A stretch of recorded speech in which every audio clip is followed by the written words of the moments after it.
Кыргызстандагы социалдык камсыздоо саясаты социалдык колдоого жана коргоого муктаж болгон жарандардын катмарын үчүн кам көрүү, алардын керектүү муктаждыктарын жабуу жаатындагы жүргүзүлүп аткан жумуштар Кыргызстан үчүн дайыма татаалдыкты жаратып келген суроолордун бири десек жаңылбайбыз. Себеби каражаттын тынымсыз тартыштыгы, тынымсыз өсүп аткан баалар турмуштун бардык жагындагы улам татаалдашып аткан жагдай буга себеп болуп келди. Жылдан жылга мына ушул социалдык камсыздоо, социалдык коргоого алуу өңүтүндөгү иштерди реформалоо жолу менен биз калкты жакшы жашоого чыгарышыбыз керек.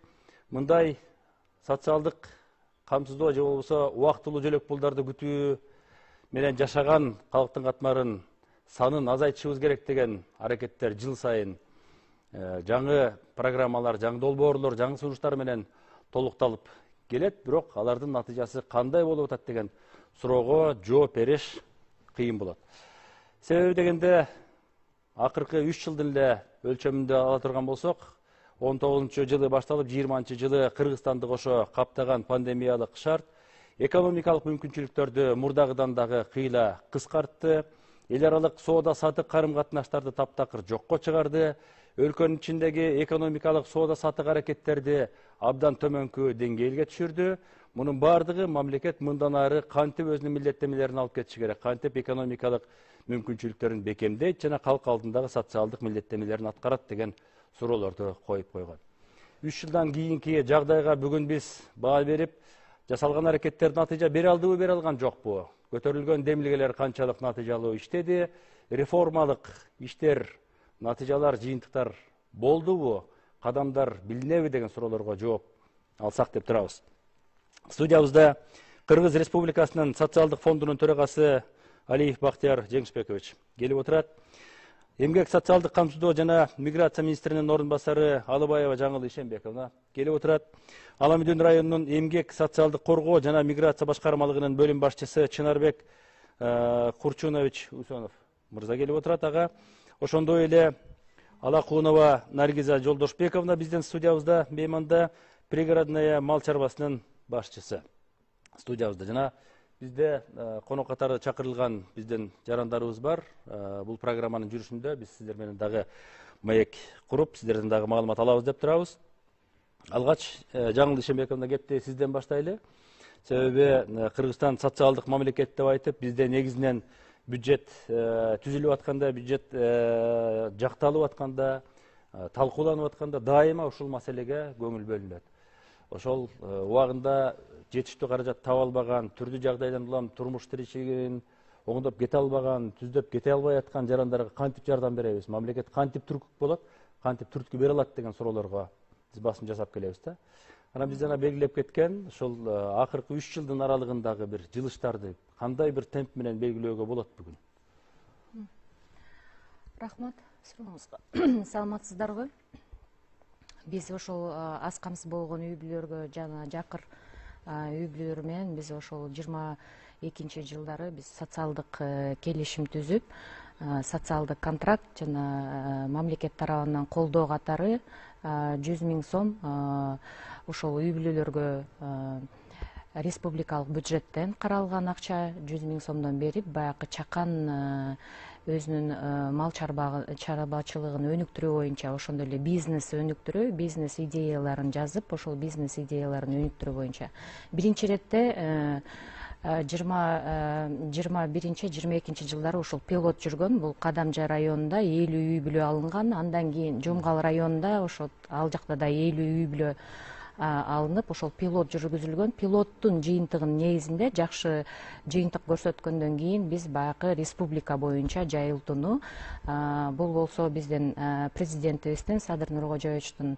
демилгеси, ошондой эле министрлер кабинетинин колдоосу менен ушундай программа түзүлгөн. Бүгүн 22-23 жылдары 12.800 үй бүлө ушул социалдык келишимдин алкагында өзүнүн бизнес идея чарбалык жактан өзлөрүнүн баягы чакан бизнестерин өнүктүрүү боюнча ошол бүгүнкү күндө иш алып барып атышат.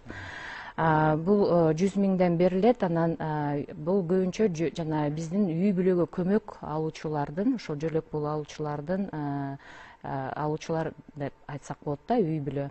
Бүгүнкү күндө республика боюнча 83 миң биздин ошол үй бүлөгө көмөк жөлөк пулун алуучулардын саны. Анын ичинде 283 миң бул биздин ошол балдар 16 жашка чейинки. Эгерде тактап айтсак, ошол 12.800 үй бүлөнүн ичинен 71% бул баягы мал чарбачылык, өсүмдүрүк чарбачылык, күн өскана, мындан тышкары жана канаттуулар чарбачылыгын өнүктүргөндөр. Ал эми 16% бул жанакы кайра иштетүү, өнөр жай, соода жүргүзүү боюнча. 6% бул ошол кызматтарды өнүктүрүү. Жана коомдук тамактануу, такси, салон, ушундай сулуулук салондору, ошондойлорго көбүнчө өнүктүрүшкөн. 70 миң үй бүлө ошол программада катышып, социалдык келишим программасында катышып, өзүнүн баягы жакырчылыктан чыгуу, ошол өзүнүн бизнес чарбачылыгын, идеяларын өнүктүрүп, андан ошол баягы өзлөрүнүн оор турмуштук кырдаалдан чыгууга өзлөрүнө жардам берип, андан тышкары кошумча жумуш орундарды түздүк десек болот. Себеби дегенде ошол 12 социалдык келишим алган программанын бул 90%, 95%-ын ошол биздин аялдар түзөт. Анын ичинен ошондой эле эмне үчүн аялдарды? Себеби дегенде көбүнчө эле баягы үй бүлө көмөк жөлөк пулун бизде көбүнчө үй бүлөдө ошол аялдар алышат да, балдарына. 1400 бул баягы майыптуугар адамдар алышты. Ошонун ичинде жана 70 миң бул жана үй бүлө өзүнүн чарбачылыгын өнүктүрүү. Андан кийин мындан тышкары 43 миң бала өзүнүн мындай 16 жашка чейинки балдар биздин ошол тамак аш, ошондой эле баягы өзүнүн жакырчылыктан чыгуу жана оор турмуштук кылдардан чыгуу боюнча ошол бүгүнкү күндө ошол чарбадан мындай жыйынтыктарын алып атышат да. Анан жыл сайын, квартал сайын мониторинг жүргүзүлөт. Биз ошол 22-жылы мониторинг жүргүзүлдү. Ошол соцконтракт алуучу, келишимди алуучулардын ичинен бүгүнкү күндө 4 миң сомдон 40 миң сомго чейин киреше алып атышат. Мисалы Айлык киреше да бул, киреше алып атышат да. Мисалы 31% бул ошол 4 миң сомго чейин бүгүн алат. 36% бул 12 миң сомго чейин алышат. 28% 40 миң сомго чейин киреше алып атышат. Анан 3% бул 40 миң сомдон жогору киреше бүгүн алып атышат да. Бул маселеге дагы кайрылып келебиз. Эми пенсиялык саясат өңүтүндө дагы кеп кылалы. Бул маселе дагы абдан татаал эмеспи биздечи? Себеби теңделүү жагы, жашоо минимуму деген жагдайлар бар. Убагында өтөгөн эмгекке ылайык келеби келбеби деген сыяктуу ар тараптан баягы талкууну жараткан маселе да бул дайыма. Анан бул жактагы аракеттер эмнени көрсөтүп атат бүгүн? Бир мындай бир өсүш бере алдыбы? Чын эле бир жашоо шартына ылайык келе турган бир көрсөткүчкө чыга алдыкпы? Эмнени берип атат бүгүн жагдай? Саламатсызбы Алмаз мырза, урматтуу телекөрүүчүлөр.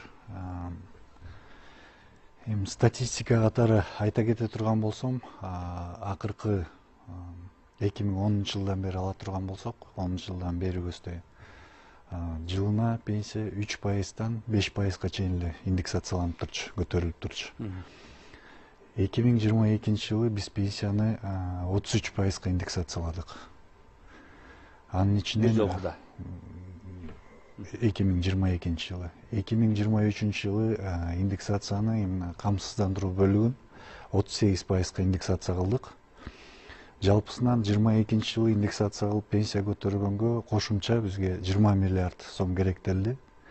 23 жылы биз пенсия көтөрдүк, 38%-га бул көтөрүүгө дагы 20 миллиард сом керектелди. жалпысынан ошо 2 жылда пенсия көтөрүүгө бизге кошумча дагы 40 миллиард сом керектелди. Мен ойлойм, бул жакшы жылыш. Пенсионерлер өздөрү деле сезип атса керек. Бул жерде 38% камсыздандыруу бөлүгү, бирок эң минимум 500 сомго дедик. Ошондо биз бүгүнкү күндө пенсионерлерибиздин саны 790 миң кишиге жетти.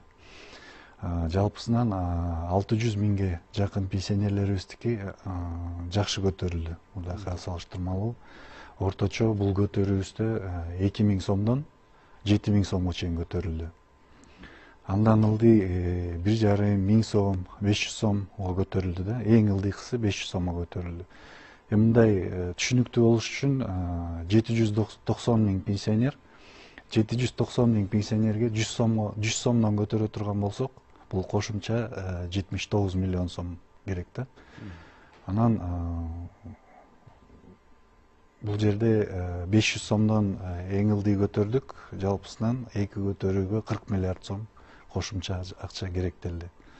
Мындан тышкары өзүңүздөр билесиздер, 2020 жылы президенттин тапшырмасы менен, министрлер кабинетинин төрагасынын тапшырмасы менен багуучусунан айрылган балдар үчүн пенсиянын базалык бөлүктөрү да көтөрүлдү. Бир багуучусунан айрылган учурда 3 миң сомго чейин көтөрүлдү. 750 сомдон 3 миң сомго чейин көтөрүлдү базалык бөлүгү. 2 багуучусунан айрылган учурда 6 миң сомго чейин базалык бөлүк көтөрүлдү да. 6 миң сомго чейин. Бунун үстүнө дагы камсыздандыруу бөлүгү дагы кошулат. Мындан тышкары Баткен облусунда чегарада турмаган пенсионерлерге президенттин тапшырмасы менен 2 миң сомдон пенсиясына кошумча төлөнүп атат. Бул жерде кошумча дагы 96 миң пенсионерге 2 миң сомдон төлөнүп атат. Жалпысынан бир жылга керектелүүчү сумма 600 миллион сом болуп атат. Бул сумма да. Ушул сиз айтып аткан жанагы миллиарддаган суммаларды кошумча алуу даана фондко топтолгон каражаттын эсебинен мүмкүнбү же кайсы каражаттан? Мурдакысында 33%га көтөрүлгөн. Пенсия 2022 жылы көтөргөндө 33%га көтөргөндө, анын ичинен 33%дын 15% бул камсыздандыруу бөлүгү көтөрүлгөн. Калганы болсо 18% базалык бөлүгү көтөрүлгөн. Базалык бөлүгү буга чейин 1780 сом болчу. 1390 сом кошулду, 3170 сом болду базалык бөлүкчү. Ошо мен сурайын дегеним, социалдык фонд өзү канча топтой алып атат? Могу 2023 жылы пенсия көтөрүүгө толугу менен акча каражаты пенсиялык фонддон каржыланды. Социалдык фонддун өзүнүн каражаты бул камсыздандыруу төгүмдөрүнөн түшкөн. Камсыздандыруу төгүмдөрүнүн көбөйүшү бул өзүңүздөр билесиздер, басымдуу бөлүгү бизге көбөйүп түшүп аткан камсыздандыруу бөлүктөрү. Бул мамлекеттик жана муниципалдык кызматкерлерге, культурада иштегендерге, медиктерге, мугалимдерге бардыгына айлык көтөрүлбөдү. Ошонун эсебинен бизге түшүп жаткан камсыздандыруу төгүмдөрү да көбөйүп атат. Мисалга айта кетсем, 2021 жылы биз 1 миллиард 800 миллион сом менен профицит менен чыкканбыз. 2022 жылы 10 миллиард 200 миллион сом профицит менен чыктык. Мына быйылкы жылы болсо 12 миллиард 700 миллион сом профицит менен чыктык. 23 жылы. Дагы кийинки суроолордо дагы толуктоо ушу жагдайларга токтолобуз. Бизде Наргиз айым мал чарбасынын башчысы катарында пригородный айылынан келип отурат. Сиз жогоруда биз кеп кылган программанын катышуучусу катарындасыз да, э? Ооба. Эмне мүмкүндүк берди? Буга чейин шарт кандай эле? Мамлекеттен кандай жардам алуу мүмкүнчүлүгү бар эле? Ушул программанын жардамы эмне болду сизге? Саламатсызбы? Мен атым Наргиза Алакунова. Башында биз пособие алып жашап жүрдүк эле, ошо 4000 сом алчу элем. 4,5 алчу экен 810дон. 5 бала алчумун, 6-чы балам чоңураак эле уже жемеге бою жетип калды эле. Ошо несовершеннолетний балдарым 16 жашка чейин эле ошо пособие алчубуз. Анан 2022-жылы ушундай проект ачылып атат дегенде барып кат алып жазылып койдум. Планымды жазып бардым. Ошо мал чарбасына иштесемби деген ой болду. 2022-жылы сентябрда алдык. Андан бери уже 1,5 жыл өтүптүр. Азыркы күндө малымдын саны 4 жылкым бар. Ошо 350 миң сомдук эмем бар да. Малым сарайында капиталым бар. Ошо 100 миңди 1,5 жылдын ичинде меники азыр 350 миң сом болду акчалай. Турат да эми акчалуу эмес, мал катары мал. Бул өнүгүүгө түрткү бере тургандай эле экен да. Кайбоо да, өлө жакшы болуп атпайбы? 100 миң алып деле кредит алып каны төлөп, ошо 100 миң менен деле иштеп кеткендер болот да. Бизге такыр эле бекер берилип атпай ал 100 миң. Эми бул жагда кайтарымсыз 100 миң болуп атпайбы? каражатты дагы өстүрүп кетиш керек болуп атат, күнүмдүк оокатты да жүргүзүш керек болуп атат деген маселе бар. Эми күнүмдүккө да жетип атат, Кудайга шүгүр. Аны да өнүктүрүп атабыз. Пригороддон ошо 1-жылдары жардам берип атты. Айыл өкмөтүбүз жем менен, чөп менен Бакыт Темиркановичке чоң ыраазычылыгыбызды билдиребиз. Гаипова, Кальчежа болуп ушинтип жардам берип жүрүштү. А бул 2000 бул жылдан баштап уже самостоятельно өзүбүз иштеп атабыз.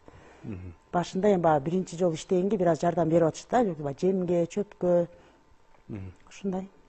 Жагдайым, ушинтип ишин өнүктүрүп кеткендер болду, сиздердин карамактан чыкты деп эсептелеби же кандай эмне? Жок. Бул дайыма көзөмөлдө болушат. Биз анткени себеби мониторинг жүргүзөбүз да. Квартал сайын. Ошол себептен бул эме бул үй бүлөлөр келишим 3 жылга негиз түзүлөт да. 3 жылдын ичинде өзүнүн бизнесин өнүктүрүп кетиш керек. Андан кийин мына айтып атпайбы жогоруда буга чейин жөлөк пул алчыбыз депчи. Бүгүнкү күндө жөлөк пулдун өлчөмү 1200 сом. Биз буга чейин 1000 сом болчу, мына 810 биз 2022-жылы көтөрдүк өлчөмүн 1200 деп. Анан бул дайыма көзөмөлдө болот, себеби дегенде баягы биздин башкармалыктар, айыл өкмөттөр ошолор бардыгы мониторинг жасап турушат. Анан мындан сырткары Акылбек Сөмбековичтин тапшырмасы да болуп атат. Биз ар бир орун басарларга, министрлерге, ошондой эле жетекчилердин бардыгына ар бир үй бүлөнү бөлгөнбүз. Ошолор дагы өзлөрү барып дагы мониторинг да кылып турушат. Мына мен былтыр мага бөлүнгөн 5 үй бүлө болчу. Талас областынын Бакай Ата районунда бөлүнгөн мага 5 үй бүлө. Мен былтыр барып өзүм жай мезгилинде барып ошол 5 үй бүлөнү барып мониторинг кылып өзүм көрүп, анан мындай өз ыктыярым менен дагы жардамдарды да көрсөттүм. Өнөктөштөрдүн тарабынан дагы бизге ошол бардык министрлер, орун басарлар, жетекчилердин бардыгы, ошол акимдер, бүт бардыгы бизге отчет берип турушат. Себеби дегенде алардын да көзөмөлүндө бул үй бүлө деген болду, албай калды, жөлөк болду, ошол себептен бул бизге карамабызга кирбейт деген таптакыр бул эмеден алыс болушубуз керек. Себеби дегенде бул үй бүлөнү дайыма жардам берип туруш керек. Себеби дегенде ар кандай форс-мажорлор болот, ар кандай себептер болот, натыйжалар болот. Ошол себептен бул үй бүлөлөрдү карап туруш керек. Анткени жоопкерчилик жагы деле баары бир каралат. Ооба. Ооба. Сиз айтып аткан жанагы өнүктүү оокатын кылып кете алат деген категория эмне менен өлчөнөт? Кайсы? 3 жылдык келишим бүткөндөн кийин ушул үй бүлө оокатын кылып кете алат экен деген категорияга кайсы көрсөткүчтөрдөн? Булар мониторинг жүргүзгөндөн кийин жана жогоруда айтып атпаймынбы, биз мисалы бул киреше таап атат депчи. Бул үй бүлө мисалы мынча пайыздан 4 миң сомдон 40 миң сомго чейин бул үй бүлө таап атат депчи. Ошол негизгиси бул киреше. Киреше алып, баягы өзүнүн ошол оор турмуштук кырдаалдан чыгыш керек, жакыр үй бүлөдөн чыгып, мындан ары өнүктүрүп, ошондон баягы анан жөлөк пулду алуу маселеси ал эми ал кийинчерээк турат. Себеби дегенде алар өздөрү билет 3 жылдан кийин ал ошол өнүктүрүп кетеби же болбосо кайра келип ошол жөлөк пулду алабы, ал эми өзү үй бүлөнүн ошол мындай шартына жараша болот да. Чынарбек Курчунович, жеринде мындай иштешүү кандай? Кайсы принциптерге негизделген мындай программага катышкан биздин жарандар кандай маселелер менен катышат? Силер эмне жардам бере аласыңар?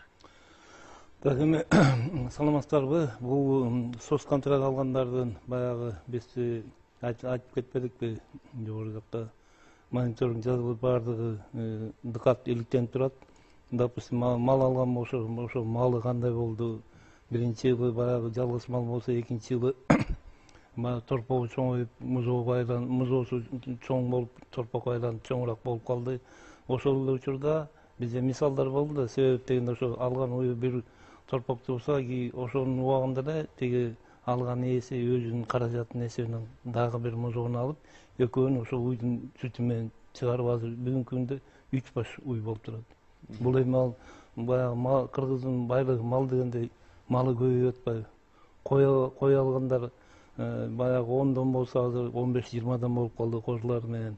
Жанагы шибе болуп иштегендер жогору жакта айтылып кеткендей 40 миңге чейин сабап аткандар бар. 3 машина 100 миң алса, азыркы күндө бүгүнкү күндө 7-8 машинкадан алып калгандар бар. 7-8 наемный кишилерди алып, заказын алып кошо иштетип аткандар. Бунун баардыгы баягы келип аткан бир эле соцконтракттын арты менен бир үй бүлөнүн аркасында бир 7-8-10го жакын киши алектенип калып атат да.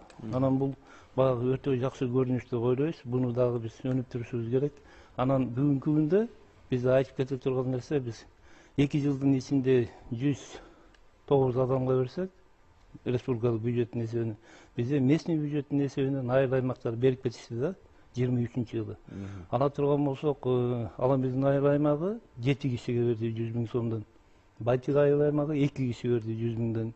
Аларчы айыл аймагы 4 киши. Ошондо биздин райондон 13 адам местный бюджеттин эсебинен дагы 100 миңден алып көбөйүп атат да. Анан эми буюрса быйылкы жылдагы берилет деген сөздөр болууда. Биз ошого азыркы убакта адамдарды даярдоо үстүнөн иштеп атабыз. Соцконтракт ала тургандарды биз эми жалаң эле 100 миңди бере койбой, аны алдын ала даярдап, окутууну колго алышыбыз керек экен. Биз азыр ошонун үстүнөн иштеп атабыз. Буюрса эмесе, ал окутууну да баштайбыз. Акчаны мындай жөндөп кетүүнүн дагы жолун билген жакшы да, ар бир учурда. Колго баягы көп сумма тийип калса, кээде калдаңдап эмне кыларыңды билбей каласың. Ошону да туура башкарып кеткенибиз максатка ылайык болот деген нерсе. Коюн, окутуу боюнча мына азыр ошондой иштер жүрүп атат. Себеби дегенде биринчи иретте биз бул үй бүлөлөрдү окутушубуз керек. Жана финансылык сабаттуулук боюнча ал бизнести кантип өркүндөтөт. Ошол сабактарды биринчи ошондой баягы семинар тренингтерди өтүшөт. Булар жерлерде окутуулар болот. Анан ал үй бүлөнү даярдайбыз да. Ошол үй бүлөнү даярдап, анан ал өз ыктыяры менен, макулдугу менен анан биздин райондук, аймактык башкармалыктар менен ошондой келишимдер түзөт да. Чечим кабыл алыш керек дегенде. Биздин залда да ушул долбоорго катышып жүргөн биздин замандаштарыбыз келип отурасыздар. Микрофон берди сиздерге. Колуңуздарда болсо сиздер да пикир бөлүшсөңүздөр. Бул канчалык мындай сиздер үчүн жеңил болду, ыңгайлуу болду же кыйынчылык жараттыбы? Бул баягы мындай опыталдуу иш болду да, сиздер үчүн чечим кабыл алыш. Саламатсыздарбы, жалпы менин атым Айзада. Жакын кармабасаңыз. Мен дагы ошо соцконтрактка катышып 100 миң алгам. 2023 жазылган да. Кайра ошол жылы май айында алдым, апрелдин аягында. 3 машинка алгам. Ошо үчөө менен иштетип, бир жумадан кийин эле мурун иштеп жүргөн алып крой алып же барып иштеп жүргөн жериме эле эме кылып калды, сунуш кылып, цех иштетесиңби депчи. Ошолордун дагы эмеси менен цех ачтым. Закройный стол, наркы эркелерине бир чогуу жазат. Азыр өзүңүз башка бирөөнө жалданып иштеп жүргөндө канча тапчу элеңиз, азыр канча өстү? Болжол менен эле. Бирөөнө жалданып иштеп жүргөндө жумасына иштегенибизге жараша бир 5-6 миң болсо дагы 10 миңге чейин алчубуз жумасына. Өз алдынча болгондо? Өз алдынча болгондо азыр жакшы. Кыйла эле көбөйдү да. Жакшы эле, Кудайга шүгүр. Кыйынчылык жараткан жокпу? Кыйынчылык деле жараткан жок. Мен деген 15-16 жылдан бери Швейяда иштегем. Башка бирөөлөрдүн цехине барып иштеп жүргөм да. Анан кыйынчылык деле жараткан жок. Мурда иштеп жүргөн эжелер дагы колдоо көргөздү. Айлык мөттөн дагы колдоо көргөзүп, Көргөн билген тажрыйбаны туура колдонуп кеткен. ооба эме швеянада окутуштуу эме болупту. Сиздердечи? Акчаны алгандан кийин же ошол акчаны ушунда алып мен ишке кирем деп аткан учурдагы жагдай менен азыркы жагдай эмнеге кабылдыңыздар? Өтө эле жөнөкөй болдубу, оңой болдубу же мындай татаалдыктар барбы экен бүгүн айта турган? Саламатсыздарбы? Менин атым Динара. Мен кондитер жактан татуулар жасаймын. Жасап магазиндерге өткөрөм да. Ошо менин кичинекей духовка болчу. Ошо проектти проект толтуруп ошол 100 000 сомго эметкем да. Проект толтуруп ошо өтүп калып, ошол жактан 100 000 алдым. Чоң духовка алып, миксер алдык. Ошо азыр иштеп жатам. Ошо магазиндерге таркатам да, татуулар жасапчы. Баштаган бизнести өнүктүрүү үчүн алган экенсиз. Ооба. Мен кичинекей анда аздан заказ болуп, аздан жасачым да, азыр эми көбөйдү да, чоң духовка алгандан кийинчи. Тандоодо ушундай жагдайлар эске алындыбы же эмне көп басымдуу болду? Тандоодо эми негизи тандоонун баарын айыл өкмөттүнүн адистери жүргүзөт. Айыл өкмөттүнүн өзүнүн алдында социалдык маселелер боюнча түзүлгөн комиссия бар, ошол комиссия карайт. Бул жерде эң негизги критерий жана үй-бүлөгө көмөк жөлөк пулун алгандарды ошол категориядан чыгаруу керек болуп атпайбы? Ошондуктан биринчи маселе ошону карайт. Анан тандоодо комиссия ошол адамды алып кетет же алып кете албайт, анын баарын талдашат. Анткени ал аялда тааныш бардыгынчы. Анан буга берсек болот, бул кыла албай калат деп өтө чечип алып келишет. Андан кийин экинчи тандоо бул райондо убактылуу комиссия бар. Ошол комиссияга өткөндө биз ал жерден дагы карайбыз, обондо болгон, комиссиядан кайтарып жиберген күндөрүбүз да болгон. Бирок ошонун аркасында баягы тандалгандан адамдар бул өздөрү таанагандыктан көпчүлүгү эле алып кетип атат иштерди. Анан эми бул жакшы нерсе экен да, жана мал деп атпайлык, кыргыздын байлыгы мал болгондон кийин бул баягы эски салыпта калган биздин баягы энчи бөлүп берүү деген бар да, ошондой эле мамлекет буларга энчи бөлгөндөй болуп атат да. Анан жана биз окутабыз дегенде өйдө жактан айтып кеттик, жана бизнес түзүү боюнча ал окутуу болуп келатат. Бирок бул мал багуу боюнча, мал багуунун сырларын үйрөтүү боюнча да биз азыркы убакта агрардык академия менен сүйлөшүп атабыз. Ошо мал багуун үйрөтүү боюнча бир 40 сааттык бир жумалык окууларды окутуп койсок ашык болбос. Себеп дегенде ошол эле тоyut менен, ошол эле баягы иштөө немеси менен бирок продукциясын жогорулатуу, ошол продукциясын иштетүүнү үйрөтүү жолу. Малды кантип көбөйтүүнүн жолдорун үйрөтүп беребиз. Жаңы чакмаларды түшүндүрүп коюш керек дегенсиз. Бактар Жеңишбекович, бул пенсиялык топтомдорду колдонуу шарттарындагы өзгөртүү боюнча бир топ маселелер айтылып жүрдү эле да.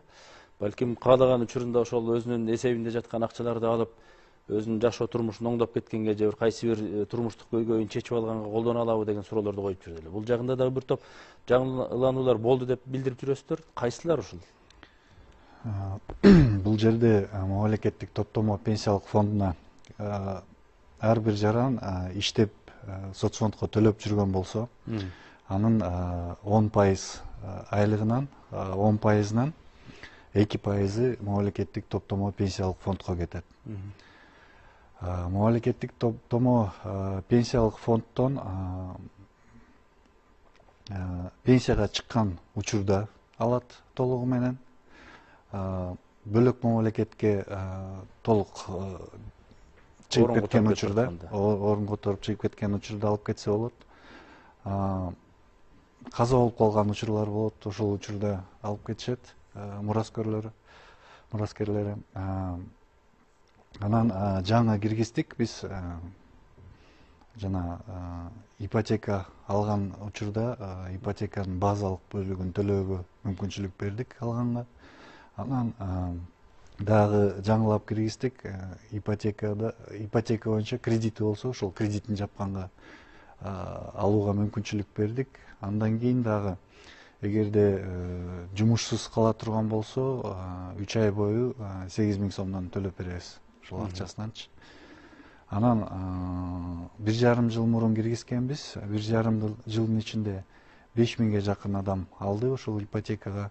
5 000ге жакын адам алды, жалпы суммасы 1 миллиард сом болду. 1,5 жылдын ичинде төлөп берген суммабыз. Алар нөлдүк деңгээлден кайра топтоп кете берүүгө мүмкүнчүлүгү бар да. Ал алып кеткенден кийин кайта айлыгынан кармала берет, кайта бизге топтоло берет бизде. Бул жерде биз бул акча жөн эле жата бербейт. Ал акчаны биз мамлекеттик баалуу кагаздарга салабыз. Андан тышкары коммерциялык банктарга депозиттерге салабыз. Бир жылдык ошол кирешелүүлүгү 13%дан 18%га чейин. Конкурс өткөрүлүп, ким көбүрөөк берсе процентный ставканы ошолорго биз беребиз. Көп учурда азыр төлөгөн акчасы 50 000 же 100 000 боло турган болсо, мисалга алсак бир 10 жылдан бери төлөп жүргөн болсо, 100 000 төлөнгөн болсо же 200 000 төлөнгөн болсо, 200 000дин үстүнө дагы 200 000 инвест доход топтолуп калып атат. Бул кимдин кирешеси? Бул ошол Акчанын ээси. Акчанын ээсинин кирешеси. Наргиз айым, азыр мына бул жерде сүйлөшүп атпайбызбы? Мисалы сиз ушул мал чарбасында өнүктүрүп оокат кылсам деп чечим кабыл алып, анан кийин программага катышып атасыз, мамлекет 100 000 сом берип атат да. Анан бирок жаңы айым белгилеп кеткендей, түрдүү мындай жагдай болуп калышы мүмкүн. Болобу, болбойбу, кандай болуп кетет деген жагдайларда. Анан ушундай жумушту жүргүзүү учурунда кандайдыр бир колдоо, жардам, кошумча түрткү деген нерселер керек болобу, болбойбу? Же ар кимиңиздердин өзүңүздөрдүн жоопкерчиликти коюп койгон эле жакшыбы? Кыйынчылык такыр болбой болбойт. Особенно ушу мал чарба жагында. Эртемексиң, эрте турасың, карайсың, кайра мал базарга алып барабыз, чулуу балам бар, ошо жеткизишип, ушундай кылып иш кылабыз да. Азыркы учурда баары эле жакшы, ушу бир эле сарайга эле эмем пока эмем жетпей атат. Ушу өзүмдүн сарай эмес да, пока бирөөнкү менен колдонуп атам. Ошондой азыр максатым бар, дагы өзүмдүн эле үйүмдүн артыма дагы бир сарай салып, өзүнчө өзүмдүн эме малымды өзүмө коромо киргизип алганга деп ошону азыр аракет кылып ишин жүргүзүп атам. Түн иштеп атабыз. Сиз турган айылым шаардын чекеси эле да. Чекеси эле ооба. Жакында шаардын аймагына кирип калат. Уже кирип калыптырбыз. Ооба. Анан эмне болот эми мындан аркысы? Түшүнүктүүбү? Мындай мал чарбасы. Шаарга киргенибиз менен баары эле географиянын аягындабыз да жашай беребиз, мал чарбабызды бага беребиз. Ар жагыбызда лотогубуз бар, суубуз бар, мал караганга ыңгайлуу да өтө жерибиз. Мен тактайын деген Жаңыл Шембековна. Ушул программага катышып аткан ар бир адамдын жашаган жери эске алынабы деген нерсе да. Себеби биз баягы тыйынды бергенден кийин алар түрдүү багытта иштеп атпайбы, бирок өндүргөн продукциясын өткөрө алабы, ошол жерде малды өнүктүрүп айландырып кете алабы, климаттык шарты кандай, анын таасири болуп калабы дегендин баардыгы эске алынып анан кийин колдоо алышабы же буга ким жоопту? Ооба, мурда биз жана жогоруда айтпадымбы, мен пилот кылып өткөргөнбүз депчи. Ошондо бирөөнү мындай алыскы район деп алганбыз. Анан бирөөнү болсо жана тоолуу район деп. Ошондой климаттык бардык жактары дагы ошол караштырылган. Бирок биз азыркы күндө бардык республика боюнча ар бир райондо алышат да. Анан көбүнчө булар өзлөрүнүн берген долбоору боюнча долбоорду кантип жазып, кайсы мындай сферада чөйрөдө болобу, ошого жазышып, анан комиссиядан иликтенип атпайбы, эки комиссия тең карайт да. Мына биринчи уровень айыл өкмөттөн, анан экинчиси дагы райондук уровеньде карап, баягы илектен өтүп дегендей. Анан мындан тышкары биз быйыл дагы мындай деп ойлоп атабыз, ошол жакшы өзүнүн ишин алып барган, мындан ары өнүктүрүп кете турганга да ошолорго дагы мына быйыл дагы ошол социалдык келишимди дагы биз 20 000 үй бүлөгө караштырып атабыз. Республикалык бюджеттен да жаңы үй бүлөлөргө ошондой эле мындан тышкары ошол алып аткан үй бүлөлөрдүн ичинен дагы жакшыртып кетиш үчүн, андан ары өнүктүрүш үчүн бизнесин ошолорду да караштырабыз. Сөзсүз түрдө бюджеттен 2 миллиард сом каралып атат. Мындан тышкары да Дүйнөлүк банктын алкагында дагы 3000 үй бүлөгө дагы ошондой социалдык келишим берилет. Ал Дүйнөлүк банктын эсебинен дагы ошол 300 миллион сом ошол 3000 үй бүлөгө дагы караштырылып атат. Быйылкы жылга. Ошондо биз эмнеден канчалык көрсөткүчтү уткан атабыз? эмнеден каражаттан уткан атабызбы, эмнеден уткан атабыз? Ушул долбоордун ишке ашыгы. эң негизги максат бул жакыр ошол үй бүлөдөн чыгуу, турмуштук оор кырдаалдан чыгуу, анан жаңы жумуш орундары түзүү. Себеби ошол эле үй бүлө бул өзүн эле жакырчылыктан чыгарбай, башка үй бүлөлөрдү дагы, ошол кошунасы болобу, башка адамдарды дагы жалдап иштетип атпайбы? Ошол себептен жаңы жумушчу орундар түзүлүп атат. Мына азыркы күндө мына быйыл Акылбек Сөнбекович мына баардыгыбызга тапшырма берип атат. Жерлерге дагы баардык жерлерде 250 миң жумушчу жаңы орундар түзүлсүн деп. Республика боюнча мына социалдык контракттын келишими менен иштеген үй бүлөлөр дагы ошол жумушчу орундарды бүгүн түзүп берет. Жеке эле өзүнүн үйүн эмес, башка адамдарды да иштетип, ошол биз мисалы ошол 70 миң үй бүлө катышкан, ошол социалдык 70 миң үй бүлө өзүнүн баягы жашоо шарттарын жакшыртты десек болот. Шынарбек Курчунович, бул ушундай жөлөк пулга, мамлекеттик колдоого муктаж болгон үй бүлөлөргө жалаң эле акчалай жардам берүүдөн тышкары дагы бир мүмкүнчүлүктөрдү издөө, багыттоо деген жумуш колго алынышы мүмкүнбү? Мисалы, ошол 100 миң сомдук программага катышпаган, айма-ай жөлөк пул алып аткан үй бүлөлөргө деле балким кесипке ээ болуу, кандайдыр бир кыска мөөнөттүү программаларга катышуу, же болбосо жанагынтип убактылуу болсо дагы жумуштарга аралашуу деген сыяктуу бир өзүн өзү өнүктүрүү мүмкүнчүлүктөрүн көрсөтүп берген жумуш барбы бизде? Же бул жанагы экинчи жагы болуп атпайбы? Биз жөлөк пул алалы десек, үйүңөрдө муздаткычыңар бар экен, телевизоруңар бар экен деп бербей коет деп мындай өзүн өзү чектеп эле ушул айма-ай алган акчабызга ыраазы болуп отура береличи деген гана нерсе менен кармалып калып атабы? Кантип? Жакшы болот. Мен өзүм ушул райондо жанагы башкармалыкта иш менен камсыз кылуу бөлүмүн жетектейм. Биздин бөлүмдүн негизги милдети адамдарды жумуш орун менен камсыз кылуу. Жанагы бош орундар вакансиясын сунуштап, жумушсуз адамдарга жумуш орундарын камсыздоо. Анан сиз айткандай жанагы өзүнүн ордун таппай жүргөн, жумуш таппай жүргөн адамдарды кесипке багыттап окутуу, анан жана сиз айткан убактылуу жумуш орун менен камсыз кылуу. Айта кетсек, былтыркы 2023 жылга биз 71 адамды ошо кесипке багыттоого жиберип окуттук. Алардын азыр көпчүлүгү ошо жумушка орношуп кетишти. Андан тышкары бир 285 адамды биз жанагы акыл төлөнчү коомдук жумуштар деген бар. Биз ай сайын айлыгын төлөп беребиз. Бизге кошулуп алып айыл өкмөт өзү дагы өзүнүн эсебинен да төлөп берет. Бирок ошол адамдар ошол айыл өкмөттүн жумушун тазалоо, куруу иштери менен камсыз болушат да. Ошондой жумуштарды өткөзүп атабыз. Мындан тышкары биз былтыркы жылы биздин районго дагы бир долбоор кирген. Бул бүткүл дүйнөлүк улуттар уюмунун азык-түлүк программасы деген бар. Ал жерде бир 2 долбоор бар. Ал жерде окутуу үчүн азык-түлүк менен камсыз кылуу, анан жумуш иштеген үчүн азык-түлүк менен камсыз кылуу. Бул кандай?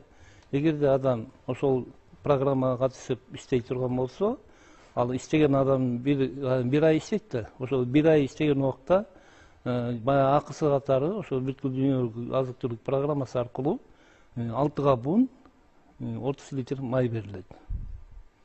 Эгер окутуу программасына катышса 3 габун 15 литр май берилет.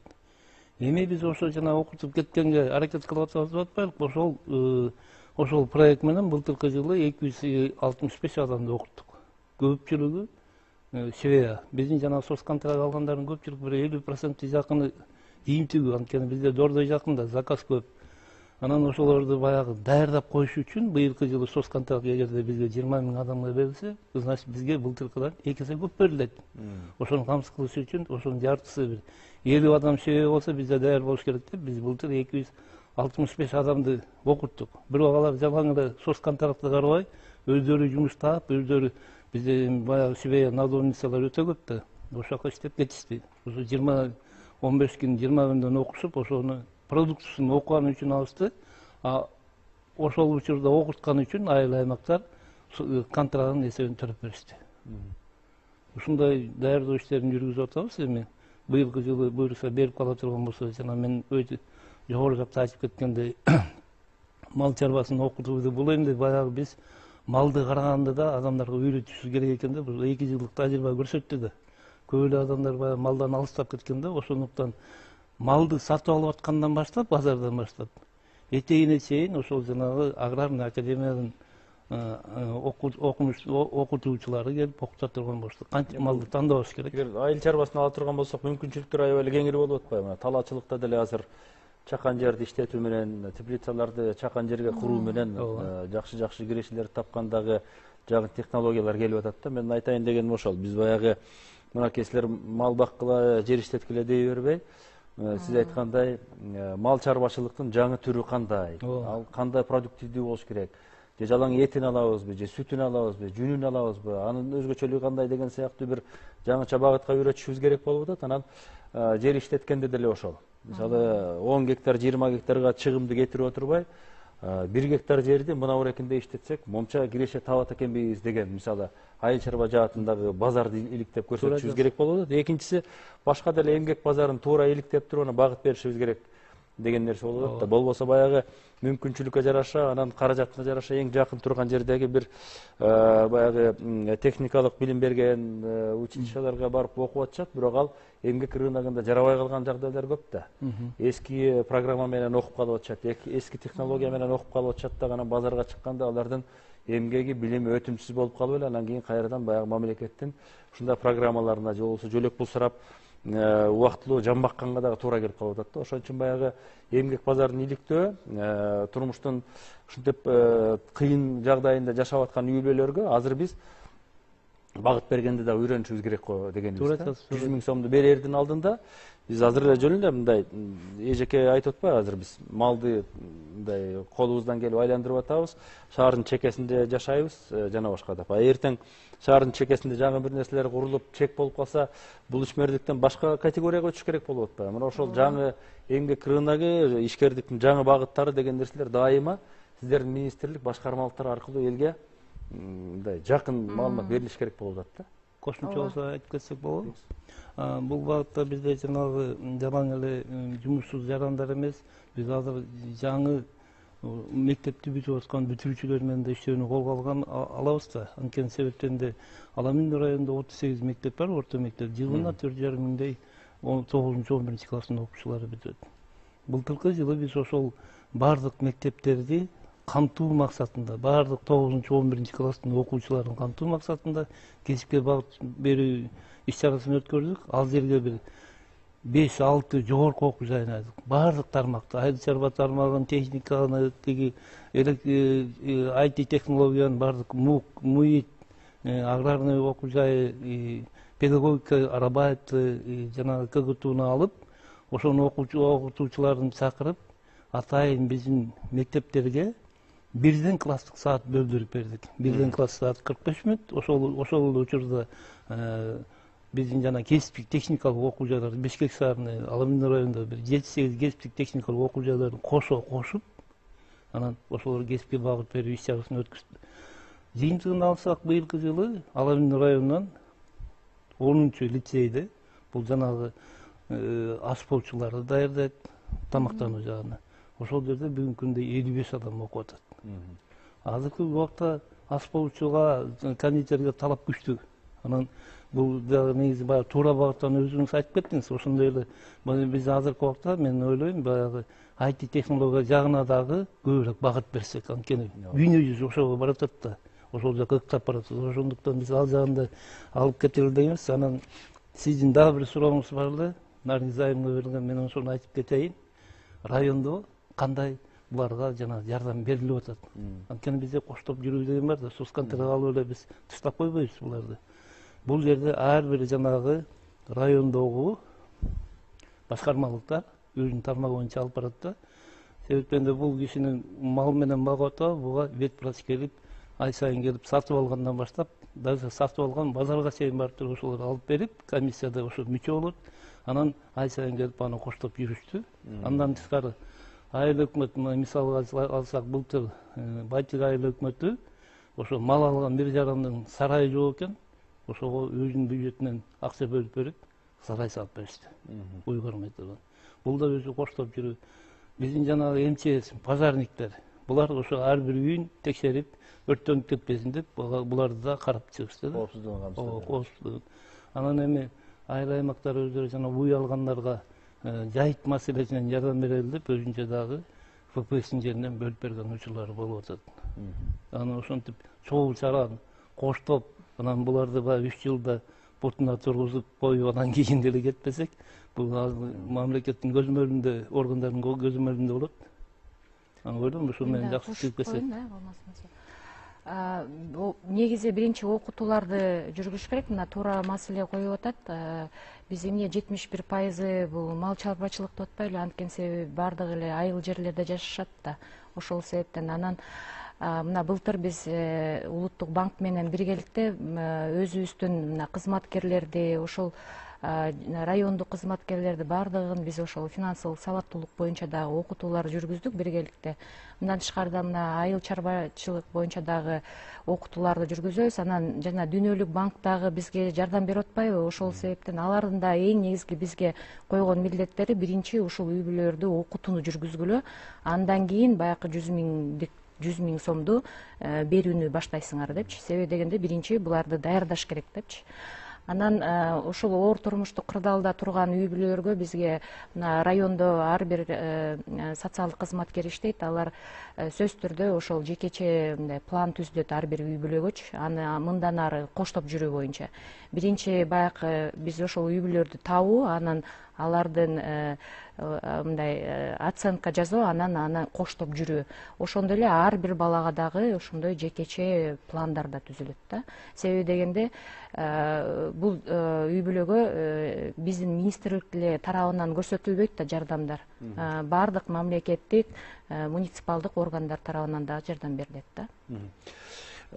Бактар Жеңишбекович, мына азыр айтылып аткан нерселер былтыр жанагынча тиги үй бүлөгө быйыл мынча үй бүлөгө биз акча беребиз деген аракеттер жанагы бюджеттик мүмкүнчүлүктүн өскөндүгүнөн улам болуп атат да.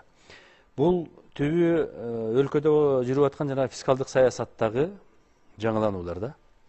Өзгөртөлү, мурункудай болбойлу, бошоң тартпайлы, кааласак төлөп, каалабасак төлөбөй койбойлу деген анан катуу көзөмөлдүн кирип аткандыгы.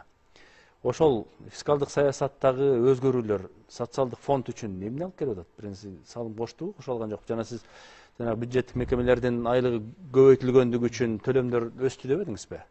Бул жагынан болуп атабы? Мисалы салык төлөмдөрү көбөйүп атат, социалдык фонд үчүн эмне берди? Же эч кандай тиешеси жокту? Социалдык фонд үчүн фискалдык жактан биз дагы реформалар жүрүп жатат. Мисалга алсак, малый средний бизнес деп коебуз. 30 миллионго чейин обороты бар ишкерлерге, ишканаларга, эгерде ал 5 кызматкер көрсөтсө, 15 кызматкерге чейин көрсөтө турган болсо, жумушчу көрсөтө турган болсо, биз анын камсыздандыруу төгүмдөрүнүн пайызын 27%дан 14%га чейин түшүрдүк. Мурда эгерде жумуш берүүчү жумушчу үчүн 17% төлөй турган болсо, биз ошол мыйзам долбоору менен 17%дан 4%га чейин түшүрдүк. Мунун баары албетте өзүнүн жемиштерин берип атат. Мисалга алсак, бизде бюджетный учреждениялар бар, мамлекеттик учреждениялар бар, анан хос субъектилер бар. Хос субъектилердин өсүшүн ала турган болсок, мурда камсыздандыруу төгүмдөрүн төлөө жагы 10%га чейин чогултуулар өсүп келген болсо, акыркы 3 жылда бул көрсөткүч жылына 20%га чейин көбөйүп, бул жагы дагы өсүш болуп атат, бул жактан дагы. Сезилип атат. Сезилип атат. Жанагы ишкердик субъектилердеги жанагы контролдук кассалык машиналар орнотулуп атат. Салыктын түшүшү өстү, жана башка дегендин эсебинде Сиз айтып аткан жана кызматкерлердин социалдык төлөмдөрү азырынча билине элек. Социалдык төлөмдөрү Бул кызматкерлердин жана санынын ачыкталышына жараша болот да. кызматкерлердин санынын ачыкталышы боюнча дагы деле бул жүргүзүлүп жаткан реформалар бүгүнкү күндө токтогон жок. Бүгүнкү күндө бул реформалар дагы эле жүргүзүлүп жатат. Мына бүгүн эле Акылбек Үсөнбекович бир конференция болуп атты, ошол жерде айтып кетти. 12-14%га чейин жалпы бизнестин төлөмдөрүн 27%дан 14-12%га чейин азайтып чүрүп беребиз деп айтты. Бунун үстүндө биз иштеп жатабыз. Бүгүнкү күндө эгерде швейный индустрияны ала турган болсок, тигүү индустриясын ала турган болсок, бүгүнкү күндө тигүү индустриясында кызмат кылып ошол жерде иштеп жаткандардын 197 миң кызматкер соцфондко бүгүнкү күндө төлөбөй келди. Ошол эле учурда курулуш бизнесин ала турган болсок, курулуш бизнесинде бүгүнкү күндө 263 миң адам соцфондко камсыздандыруу төлөмдөрүн төлөбөй келет. Ошону биз бүгүнкү күндө ошол президентибиз тараптан Акылбек Үсөнбекович бизге талап коюп атат. Ошол төлөмдөрүн эмнеге төлөбөй атат деп сурайбыз да. Сураганда биз 27% көп болуп атат деп айтып атышат да. Мына анда 27 көп болуп атса, биз 14-12%га чейин чүрүп беребиз деп бүгүнкү күндө Акылбек Үсөнбекович бүгүн айтты. Анан бул төгүмдөрүн чүргөндөн кийин эми биз карайбыз канчалык деңгээлде ошол биздин ишкерлер акыйкат иш жүргүзөт. Эгерде бул эч кандай бир эме болбой турган болсо, натыйжа жыйынтык болбой турган болсо, анда убагы келгенде кайта көтөрүлөт. Өзгөрүшү мүмкүн. Ошолар бир иштеп аткан киши бүгүн иштеп аткандыгын тастыктап, анан социалдык фондко өзүнүн төлөмүн жүргүзбөсө, кийин пенсиялык куракка келгенде ушул темп менен жүрүп отурса, пенсиялык реформа кийин төлөгөн алат, төлөбөгөн калат деген принципке бардасыздар да. Бизде принцип соцзащита менен биздин айырмабыз социалдык фонд. Социалдык фондко канчалык көбүрөөк төлөм төлөсөң, стажың канчалык көбүрөөк болсо, пенсия ошого жараша болот пенсия. Бүгүнкү күндө эмнеге менин пенсиям аз, эмнеге мага мамлекет төлөп бербейт пенсия деген көп мындай сөздөр жүрөт. Муну эми акыркы 2 жыл биз пенсияны жакшы көтөрүп атпайбызбы? 33%, 38% деп айтпайм. Мурда көп мындай биринчи эмес 200 сомго көтөрүлчү, 300, 150 сомго көтөрүлчү. Анда көп мындай талкуу болчу эмес да. Анан менин пенсиям 5000 сомго көтөрүлдү, менин пенсиям 7000 сомго көтөрүлдү десе, ошол жерде азыр көп эме болот да. Эмнеге менин пенсиям 500 сомго же 1000 сомго эле көтөрүлүп калды деп. Эми канчалык социалдык фондко көбүрөөк төлөсөң, стажың канчалык көбүрөөк болсо, ошого жараша пенсияң дагы көбүрөөк чегерилет. Уруксат да, мен да кошуп кетейин. Бизде мына пенсияга укугу жок адамдар бизге келишет, биздин башкармалыкка. Бул жана улгайган жадандар, ошол стажы жоктор 1700 бүгүн республика боюнча өлчөмү болсо, ошол ай сайын алуучу социалдык жөлөк пул алат 2000 сом. Биз дагы мына жөлөк пулдарды, бардык жөлөк пулдардын өлчөмдөрүн мына былтыр 21-22 жылы этап менен мындайча айтканда 200%га чейин көтөрдүк. Рахмат. Урматтуу эле көрүүчүлөр, бүгүнкү өрдө программасында биз социалдык төлөмдөр, социалдык колдоо, жөлөк тайоо жаатындагы жүргүзүлүп аткан саясат багытында сөз кылдык. 20-жылдагы өлкөнү басып калган пандемиядан кийинки экономикалык мүмкүнчүлүктөрдү арттыруу менен калк алдындагы мамлекеттик бийлик аткара турган социалдык милдеттенмелер канчалык өзгөрдү, анын багыты каяка барат деген суроолорго жооп бергенге аракет кылдык. Бардыгы акыйкат, мыйзам чегинде жана мүмкүнчүлүккө жараша болору анык. Ылайым өсүп өнүгүүнүн, жаңылануунун, анан жаңы биз айткандай, тилемчиленбей, өсүпөнгөн, жаңыланган, анан капчык толгон жашоонун күбөсү бололу. Саламат болуңуздар.